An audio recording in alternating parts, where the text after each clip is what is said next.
flying past the Missouri, flying past the Arizona, and seeing what was here, and knowing the history that I know and have been involved with the warbirds and the warplanes for years. It's an honor to be able to fly past there. During the war, they were used for pretty much everything. They were used for search and rescue, reconnaissance, bombing, torpedo missions. They used them as mail haulers, fuel haulers, supply haulers, rescue, pretty much everything during the war. It made contact with a submarine on the surface, didn't press home and attack.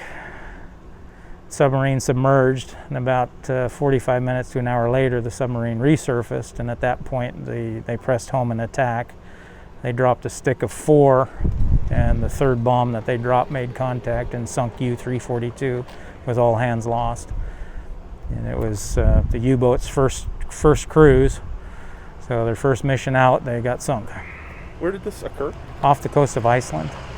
After the war, this one in particular was converted to be an airliner in northern Canada.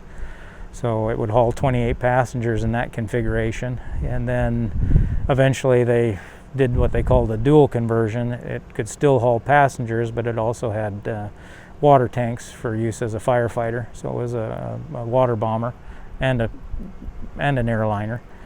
Eventually it was purchased by a gentleman in France, and it was converted to a flying movie studio. And they flew it all over Africa for a number of years, doing what they called the Okavango missions, which is similar to a National Geographic type program.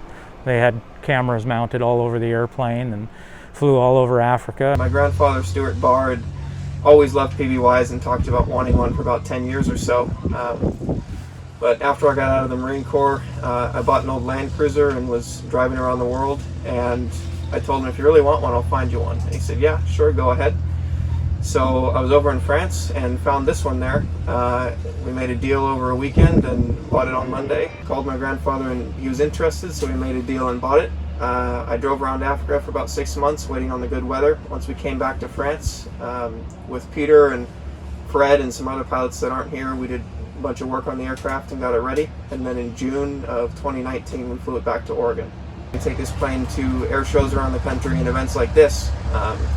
And our goal is to remember the sacrifices that the people made in World War II for all of us, and then to get kids and everyone excited about history and excited about aviation, and keep this thing alive as long as we can.